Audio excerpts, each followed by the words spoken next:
With me in the studio today from Neo Lithium, I'm joined once again by Waldo Perez. Waldo, nice to see you. Welcome back. Thank you very much. Hello, nice to see you. We were looking ahead to this the last time we spoke. Of course, It's just been released, the resource upgrade at the 3Q project. Yes. A 227% increase in measured and indicated resources. That's pretty impressive. I mean, that's got to be better than what you were expecting, is it? It was a very significant increase. We were working on the numbers, trying to figure out exactly. We knew we discovered more. It's very important. That put this project in actually the 6th largest lithium brine project in the world. It has also very high grade, and more importantly, it has a high grade core. The core is 1 million tons with 1,100 milligrams per liter lithium, which would convert this as one of the highest grade undeveloped project in the world. So it's very important, the combination. There is a high grade core that would be sufficient to actually exploit it for 30 years at current mine plan development. Right. And then there is an alloy that is larger, that would last for many years afterwards. So this is one of the largest undeveloped lithium brine projects in the world. Well, we've got a video here, a 3D model of the resource. Yep. Just take us through what we're looking at. Yeah, absolutely. That's the geological units that go through, and what you see there in a section is the faulted structure and actually the different units. All of them contain brine at different porosity, that is with different volume of brine. About 40% of the brine is at depth and 60% is near surface. Those are the drill holes, and you can see that the high grade holes goes to the north. It's fairly well drilled, as you can see. We poke many holes into this project, and this is basically the block model with the different grades across the entire system. So this is in 3 dimensions, showing basically how a lithium resource look like at depth.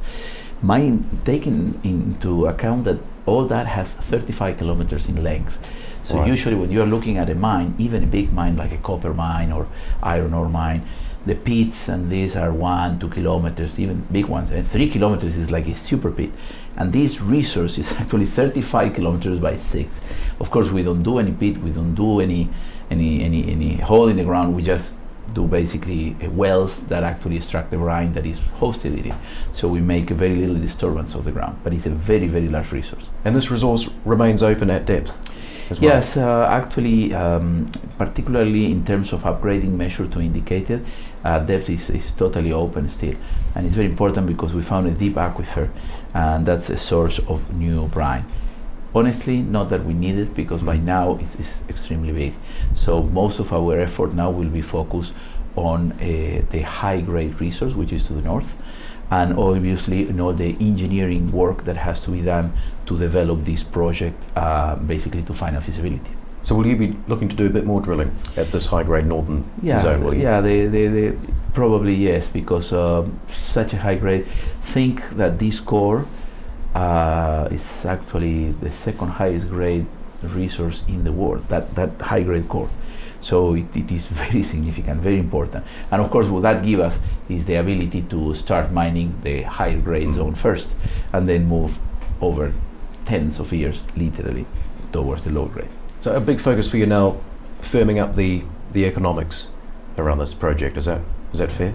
Yes. What we will be focusing now is the details of the engineering. Our previous work was a preliminary economic assessment that gave us a value of $1.2 billion with a discount rate of 8%, and basically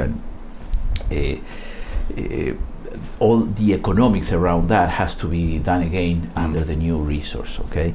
Particularly on the new high-grade core and so on.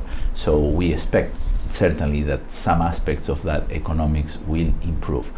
And the most obvious aspect is longevity. I mean, the previous work was 35,000 tons per year for 20 years. And at that rate, 35,000 tons per year, we right now have something like 100 years of mine life. Would you look at increasing capacity? Yes, over time for sure, for certainly. In the first batch, we haven't decided yet because it's already a good size operation to start with. 35,000 tons a year is a very good size operation. But what is important for us is that when we are discussing with potential partners, financiers of the project, the scalability that is getting bigger is always very important for everybody. You mentioned the feasibility study there a moment ago. You're hoping to have that complete next year? Yeah, I'm hoping that by the end of next year that feasibility study should be complete. Having said that, as you notice, I always deliver what I say, and I have been keeping a very good record so far. I don't want to fail on that one. Engineering is always a complex task. So our objective is next year, but there is some time lag that always need to be taken into account for that. Okay. And you'd be looking to start construction pretty soon afterwards? Yes, exactly, because we continue our discussions with, as I say, potential financial and strategic partners. So we hope that we will have our financing scheme ready by the time we finish feasibility. But for the near term and the work commitments that you've got planned, you're well funded for those? Oh, we have $50 million in our pocket. So we have, we already spent $25 million. We have $50 million more in our treasure. So we are very well financed to complete all the work that we plan to do. Great to see you, Waldo. Thanks very much. Thank you very much.